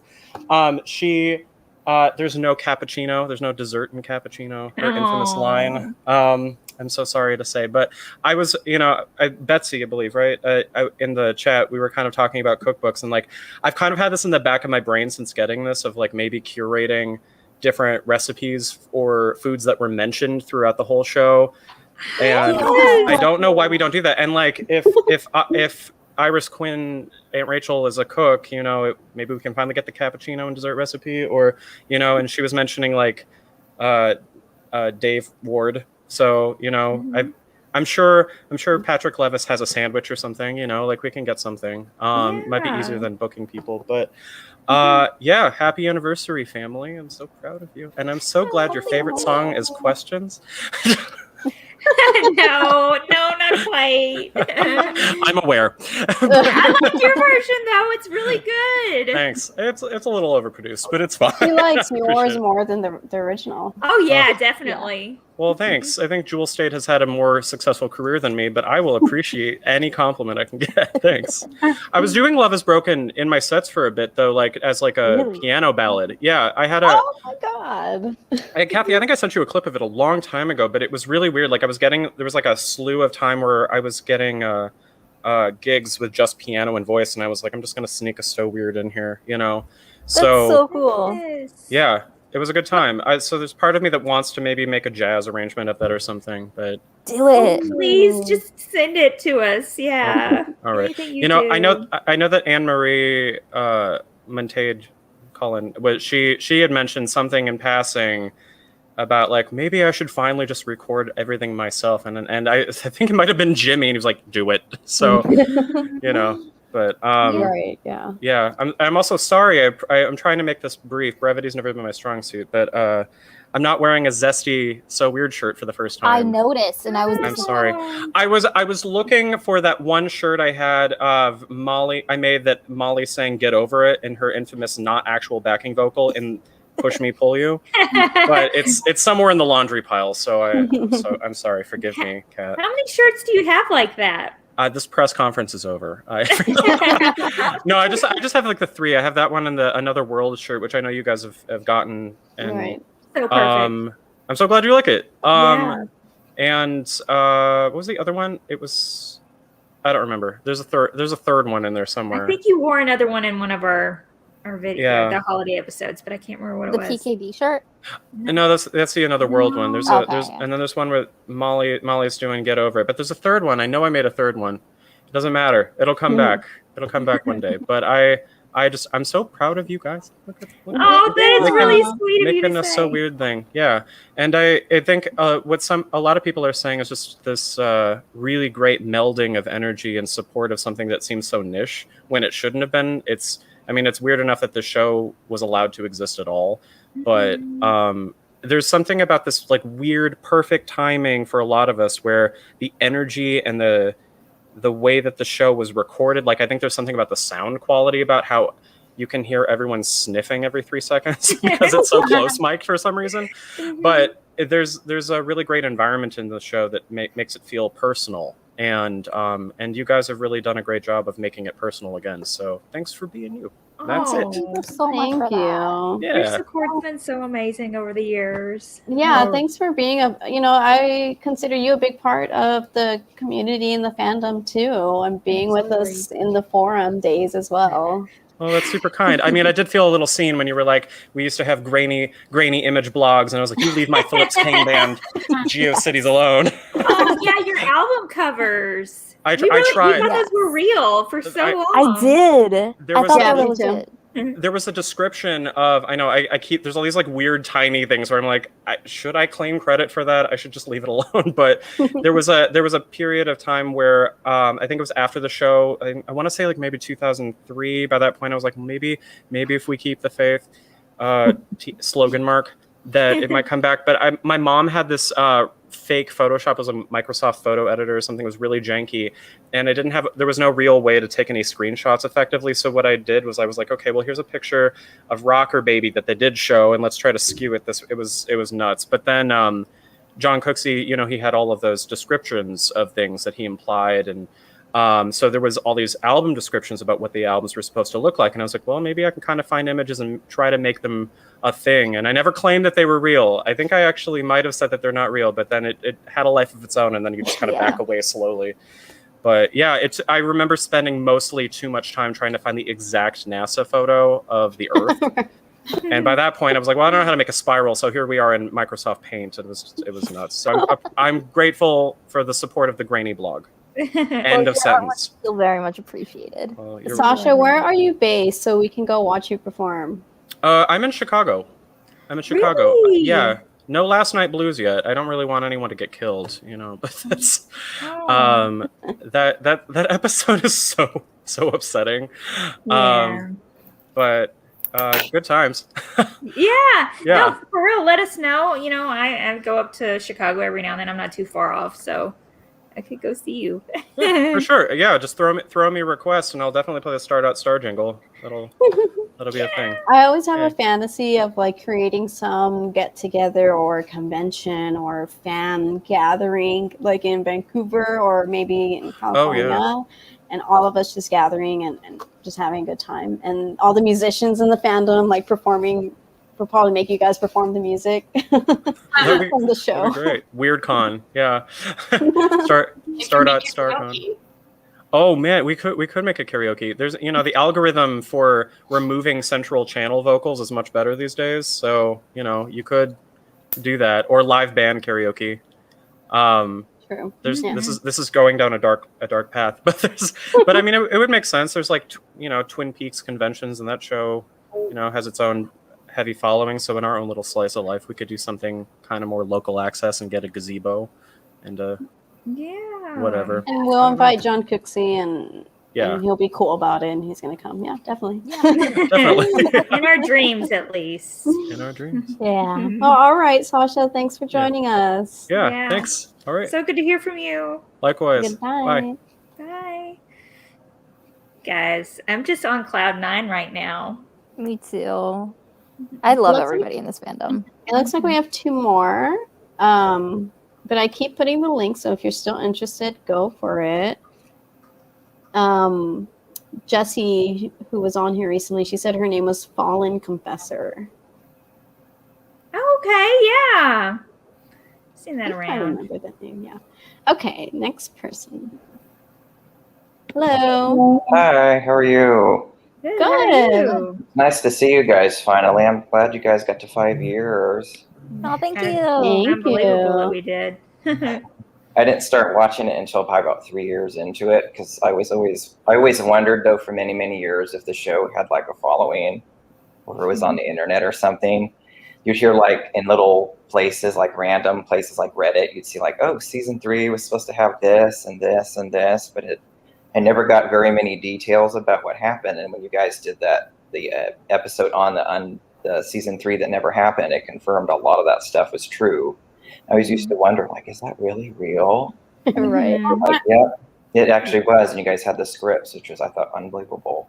So, like, I thank you for finding that and then confirming that and like kind of filling in the gaps of the stuff that we never knew happened. Because I always wondered. I started watching the show when I was, I think, 8 or 9 when it first came on, and I watched it all the way through until 2001, and then it suddenly switched from V to Annie. I'm like, what happened? What happened? And it felt very different after that, and that was about the point where I stopped watching it and kind of let it drift off. I think, as many other people had said. It was like I always wondered why did she leave, and then what would have happened if the show had kept going. And you guys kind of like filled that in for me. Yeah, that was very nice. How did you find us? Actually, just curious. I think I came across the website you had up earlier at one point. There was probably some stuff on Tumblr, and then I started looking for you guys, like looking up So Weird stuff on YouTube just to see if there was anything out there, like clips of the show. And then I found the podcast like a couple years ago, 2-3 years ago. So I'm like, oh, there are other people out there that actually remember this show and watch it and had things from it. So it was nice to verify that and validate that. Yeah. Seems like that's the experience with a lot of people. They find us and it's like, oh, these are my people. Where have you been? Exactly. Yeah. And I definitely remember like looking online trying to find any piece of information I could get on the original season 3. And for a while it was hard to tell what was true and what were rumors because I did see posts with information about like the original episode of Chrysalis that got replaced by Avatar. But that information was mixed in with stuff about how Fee was going to get possessed by a demon and given an exorcism, and it was hard to know what was true or false. So I'm really thankful that the Pro Boards gave us a place to compile information directly from John Cooksey and the writers so that we could see what was fact and what was fiction, and that we were able to put that information out there and shed some light on it. And still, that episode we did where we were debunking rumors like that was also a highlight for me for the series. Yeah. I remember watching the episode, the 4th episode, when they go to Oklahoma and they have the UFO, the flying saucer crash. Yeah. I always remember why did the aliens crash there? What were they doing? And we never got an answer to like who the aliens were, where they came from, why they disappeared like that. And then we started getting it. I didn't realize that they were supposed to come back in the 3rd season, and there was a whole storyline and arc to that. It's like, right. I always wondered. It seemed like there always was more to it, and they planned it that way. But then you realize it actually was the situation, and that was the case. There was intention to do more with them. It was pretty crazy. Yeah. Yeah. I wanted to ask you guys though, if you remember, if any of you watched a show on Cartoon Network that came out a couple years before So Weird. It has a lot to do with the paranormal. It was an animated show. It was The Real Adventures of Johnny Quest. It was on Cartoon Network in 1996 and 7. I remember watching that show kind of simultaneously to So Weird because it would air on Cartoon Network in reruns. It has a ton of content that was like similar to it, like UFOs, ghosts. There's even an episode where like there's a forgotten colony of Vikings that live in the Everglades and stuff. It's a really weird show. That I sounds definitely cool. remember the name, but I never watched the show. I was really into Courage the Cowardly Dog, though. Yeah. It sounds really familiar, but I wasn't really a Cartoon Network kid, so I doubt I actually watched it. But it does sound familiar. I don't know why. Yeah, we'll have to look into it. Right. Yeah, I don't think I've seen that one either. But Courage the Cowardly Dog, I did. Yeah. It was kind of one of those shows, like it only came out on DVD like a couple years ago. Like if you look at the DVDs on Amazon, like the cover art's like from the 90s, so it's kind of bad still. It's like they could have done so much more with it. It's like it had a lot of different change in it from like, it's kind of like So Weird because season 1 and season 2, there were only 2 seasons of the show, like drastically different from each other. Like they had to fix a bunch of problems. They changed the cast for the second season. So you kind of had these weird like growths in the show that kind of So Weird went through too. So it's kind of funny parallel. Yeah. Is it streaming anywhere? I'll have to look this up. I just looked on Google Play. I guess it's on Google Play and Amazon. So I'm like, I was surprised I hadn't heard that before. But Okay. I definitely remember seeing it on TV all the time. I just never actually sat there and watched it. I remember it being on Toonami in the afternoon. If you remember Toonami on Cartoon Network, there was even like a segment where they like announced it being canceled or something with the robot in it. I think it's on YouTube if you look for it. So it's kind of, I remember that. It's like, what? That show's going off the air? It's like, oh, yeah, it was weird. It was kind of traumatic. Like, Yeah. Yeah, it's like when So Weird was showing like at 2 a.m. It probably happened to that show too. And then, yeah, I still know like personal friends that watch So Weird at 2 a.m. because that was the only time they felt like, they could. Yeah. I would get out of bed. I set my alarm clock just so I could get up and watch it. My parents were pissed. The boy past my bedtime. That one and Bug Juice. Yeah. Michelle Jackson was on right before. I remember too. Then it slowly slipped away. Okay. Well, thank you, Brandon, for showing up and talking to us. Thank you. Thank you guys for creating the podcast and keeping it going for so much longer than we thought. Oh, thank you. It's been a pleasure. Have a good night. Bye. You too. Very cool. Okay, looks like we have one more. And I think this is someone that was on our script reading. We'll see. Hi everyone, it's Austin. And yeah, I was in the script reading. Hi, Austin.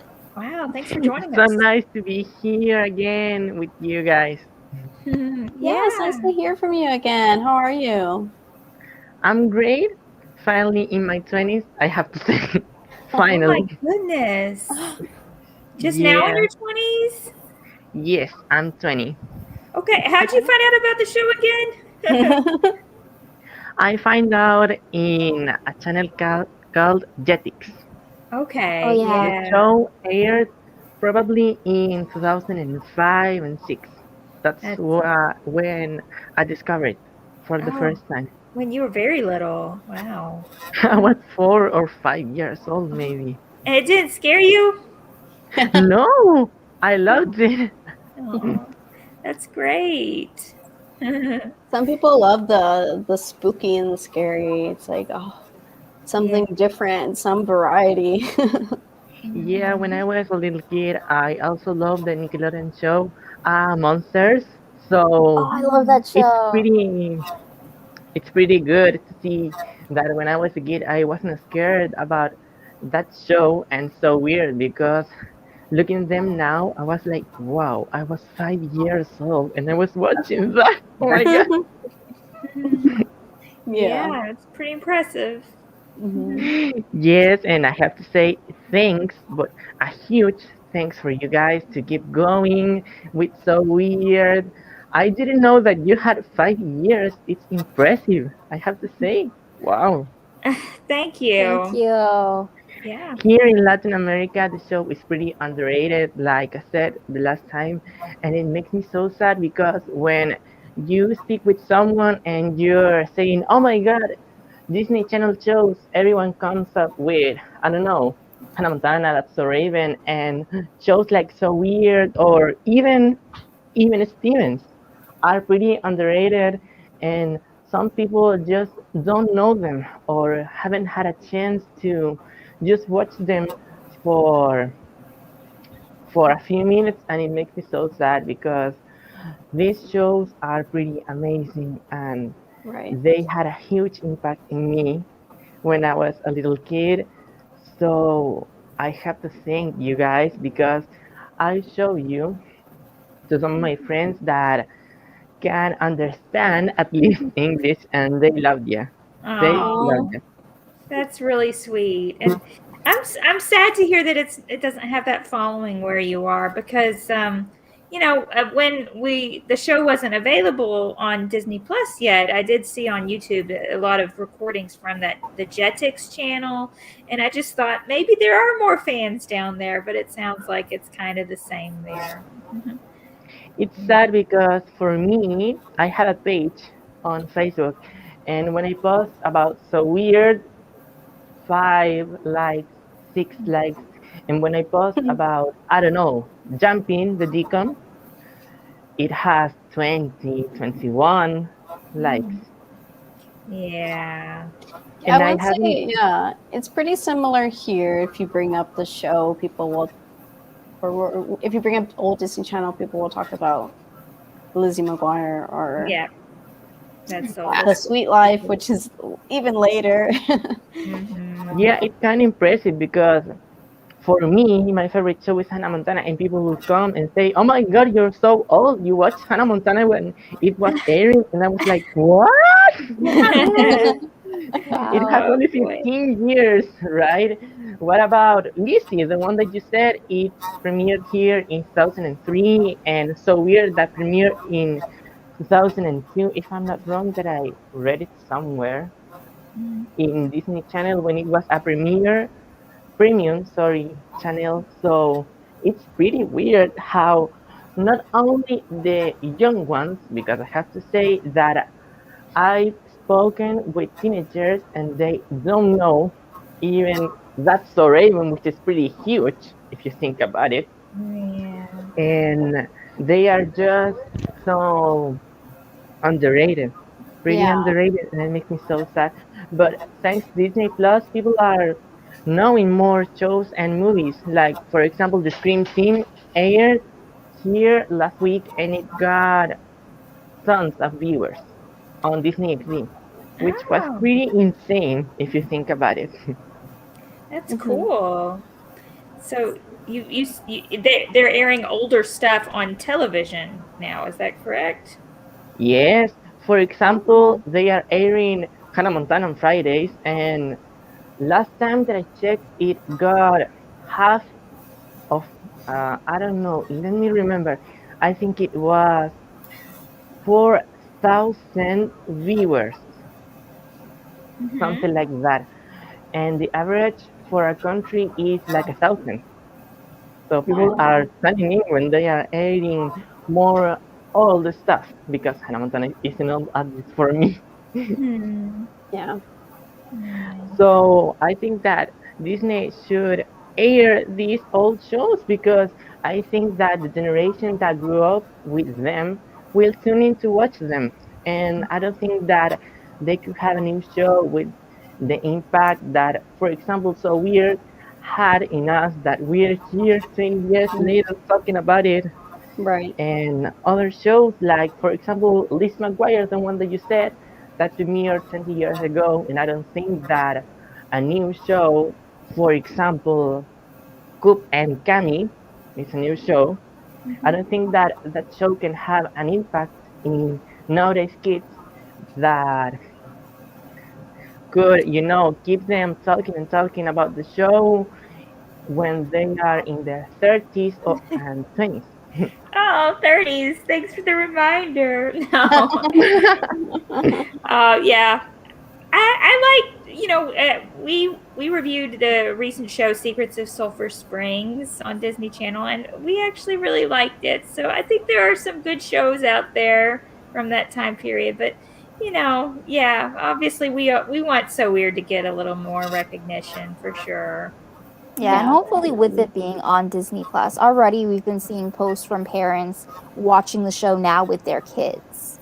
So now that streaming is a thing and So Weird is available publicly, I'm hopeful that more and more younger generations will come to discover the show too. Same, I think that So Weird is a great show to watch with your family. And last week when my cousin came up here, I showed her a lot of Disney Channel shows, like for example So Weird, and she freaking loved it. We watched the 5th episode. Oh, Escape? Exactly, Escape. Yeah. Oh, that's a good one. I think that Pretty it was the advanced. one that we watched. And Yeah. she loved it.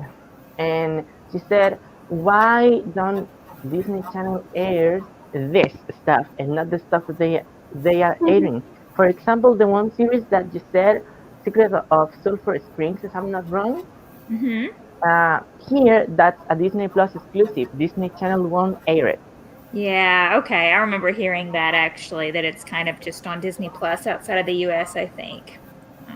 Yeah, but they are promoting it a lot, I have to say.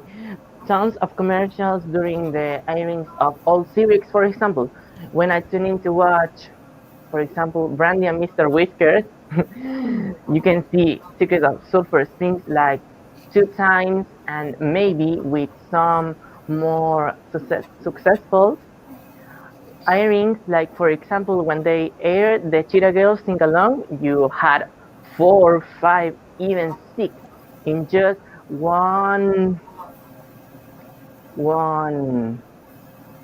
pair of commercials, if I can say that, because they air the commercials in pairs right now. Yeah. It's pretty weird. I think it's tough too with shows becoming maybe that successful, especially kids shows, because of how media is at the moment with YouTube and with online shows and podcasts. I think that's kids love that right now. Like my niece does not watch TV; she just watches YouTube. So And TikTok. Yeah, and TikTok. So Yes, my times are cousin. changing. Yeah, sadly, my cousin always watches YouTube and Disney Plus, for example, and I tried to recreate my times. And I put it a lot of commercials during the series, and I found some old bumpers from 2005 when I was her age. He's 5 years old. So she wasn't scared of So Weird, and wow, that petrified me because I was like, well, I think you're going to be scared, so do you want to watch it with me or you want to watch it alone by yourself? And she said, with you. And she wasn't scared. At least she told me that. I don't know if she had nightmares, but I don't think so. Well, thank you So- for joining us, Austin. Thank you for being here and your duty with this community. I love you. Oh, thank you. Thanks, Austin. Thank you. Bye. Have a Bye. nice night. Bye, thank you. Oh, international fans, so cool. Yeah. I think what he was saying, about we can't really blame teenagers for not knowing old shows. But things are changing and the way people watch media is changing. I would say I don't watch that many TV shows at the moment. So Yeah, I don't I know, tend to yeah. watch shows after they air, to be honest with you. I tend to watch more shows from streaming services than I do from actual cable television. That too, yeah. Yeah. Yeah. I wanted to see if I could possibly share my screen. Let's see. If you can see this is our Tumblr. For those that still have Tumblr, Betsy does a great job at keeping it updated all the time and reblogging a lot. So if you ever want to keep up with the news as well, this is a good blog to follow. Yeah. I've been following along with your all's chat. Sounds like people are talking about some other old shows they remember. And I remember Honey, I Shrunk the Kids movies. I remember the TV series. Don't remember there being a TV series. There was. There were a lot of TV series on Disney for movies. Like there was a Timon and Pumbaa series for The Lion King. There's a Little Mermaid series. Huh. I don't remember those. Anything else? I think we're all getting tired. Oh, maybe a little bit. Where does my state of mind constantly? Yeah, but it was so great to hear from all of you. Thank you for everyone who participated in the chat or joined us in video form. I like I said, I just, this podcast, I wanted to talk to fans about it, the show, and that's why I joined. And knowing that there are other people out there listening to us who also care so deeply about the show, it really means a lot. Definitely. Yeah, same. I don't know if I ever mentioned, but I honestly, when I first came on, it was like I think the first episode I was on for, we recorded like 2 weeks after my mom died. And because of that whole depressive mood I was in, I was almost gonna be like, I can't do this. So I almost backed out of it completely, but I'm glad I didn't. We're glad you didn't too. Yeah. You've been such a big part of this. Yeah. Thank you. Also, thanks for all the fans that have listened to us throughout the years and kind of kept with us and interacted with us. I know we're not the best produced podcast out there. And I think we started pretty earlier compared to a lot that are out there now. Yeah, I feel like we're probably one of the best So Weird podcasts. Oh, definitely. We have that title. So thank you for staying with us the whole time, and I want to try my best to promote all of our social media so you guys can be active in the best way that you feel most comfortable. So some people like Instagram. I know I see Neil on there a lot. Some people like Twitter. So let's see, we have Instagram, Twitter, the forum, Tumblr, Discord. We have Cat's Tumblr. There's a Reddit, but we don't really post very much on there. Yeah, I'm on Reddit all the time, but I actually help. I'm like a moderator for our subreddit. But I'm never on there on that subreddit. I'm mostly on there for Zelda stuff, to be honest. Yeah. Well, I know there's another So Weird Reddit that started up over there, subreddit. I don't know anything about Reddit, so it's I'd love to help out, but I know nothing about Reddit. So it's really just another discussion forum.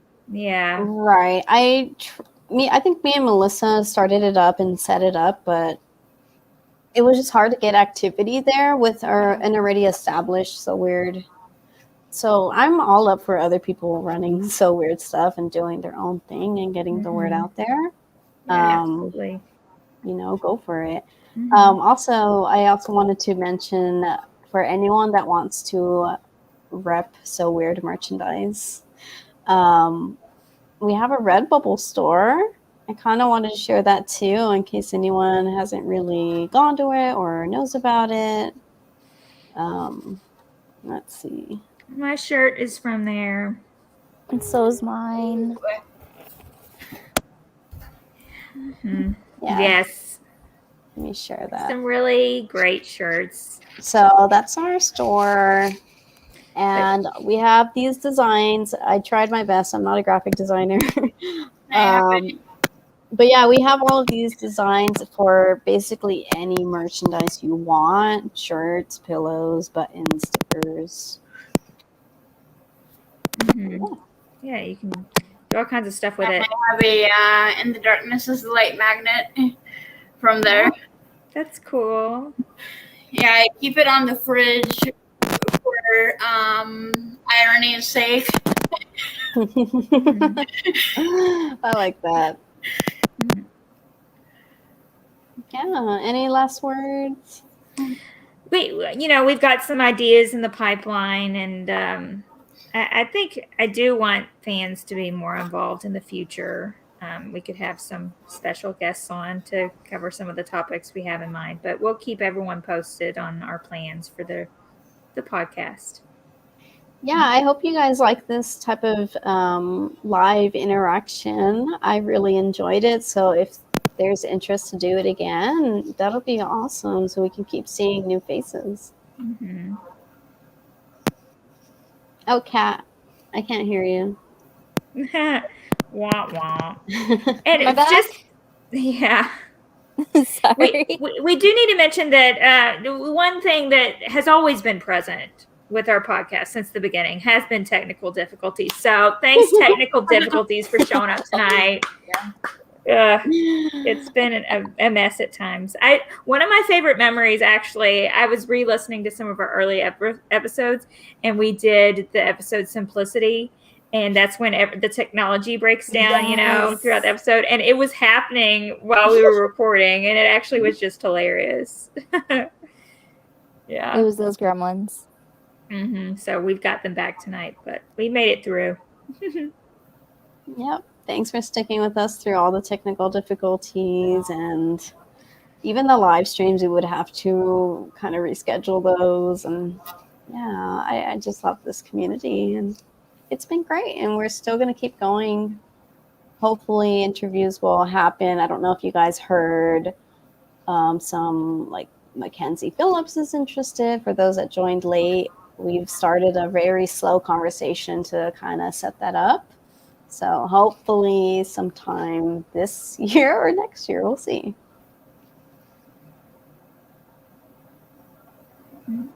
Yeah. All right. All right. So do you guys want to do top 5 moments? Oh, okay. Are No? we still on? Okay. Yeah. Okay. Yeah, you all go first. I haven't really written a list, so I'll just kind of go off your rolls. Okay, I can't even really think of top 5 moments, but I can do a top 3 moments since I was on here for 3 years. That's fair. John Cooksey interview, definitely number 1. Alex Johnson interview, and also the celebratory Disney Plus announcement. Yeah, that was fun. Yeah. Okay. So I wrote one out. Number 5, the potential to interview Mackenzie. That's like huge. Number 4, the holiday fan videos. I thought that was such a different, unique perspective and new thing for our podcast that really brought this new direction. 3, all of the interviews, basically. Number 2, the John Cooksey interview. Number 1, yeah, So Weird being on Disney Plus and how huge that was for us. Yeah, for mine, my top one was the interviews, special mention for John Cooksey and Dave Squatch, because those were two that just stuck out the most to me. My second was the episode on the original season 3 plans, just to be able to confirm or deny rumors that happened and share that information out, and actually having new content to share with the So Weird fandom. I thought that was super cool. My third was creating the So Weird video celebration project for So Weird's 20th anniversary. I loved it so much. And 4 was the creation of the So Weird drinking game. We never actually played it, but we referenced it a lot, and it was such a funny in-joke for us to have. And lastly, So Weird coming out on Disney+. I think you all have all said some pretty great ones. So I definitely think the best thing was So Weird coming out on Disney+. I mean, if you listen to our old episodes, we talk about it like every episode, and then it happened right when we were finishing reviewing the show. It was just the perfect timing. And then second for me has to be the John Cooksey interview. It was so special, just getting to talk to the person who is behind all of our favorite songs and wrote some of our favorite moments and oh god, everything. I also agree, Kat, just being able to do that original season 3 episode, I just felt is like cathartic, I guess, because I've always wanted to talk about that with people, and being able to actually get that information out, and then in a way that some people might actually listen in and find out something new about the show was so cool. All of the interviews definitely will be number 4. Number 5, I'm forgetting something, but there's got to be a number 5. Oh, just fan interaction in general. I mean, doing the live chats has been awesome. This has been awesome. Yeah, the holiday episodes, hearing other people's opinions and seeing their eyes light up when talking about So Weird. It just makes me feel like, oh yeah, okay. It's not just the 4 of us or the 6 of us on here. There are other people out there too who really love the show. I think one of my favorite things about the podcast is that we don't always stay on topic to just discussing the show. At times, even listening to it again now, it feels like just a bunch of friends having a conversation. And that's really what it is. And even when we invite other fans to join us, that's all it is. And I love that so much about this fandom. Mm-hmm. Yeah, one thing I really love about the podcast is honestly all the laughs we have.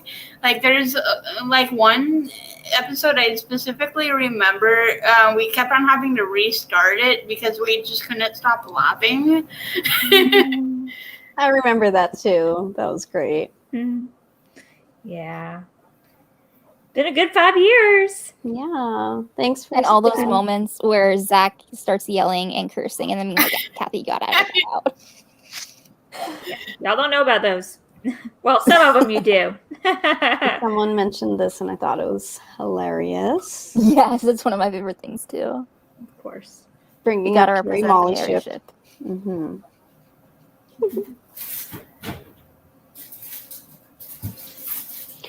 Okay, I think that's it. Thanks again for joining us and sticking it out 2 hours long. Yeah. I'm Kathy. I'm Emily. I'm Melissa. And I'm Kat. Yeah, keep the faith. And we'll see you next time. Bye. Bye.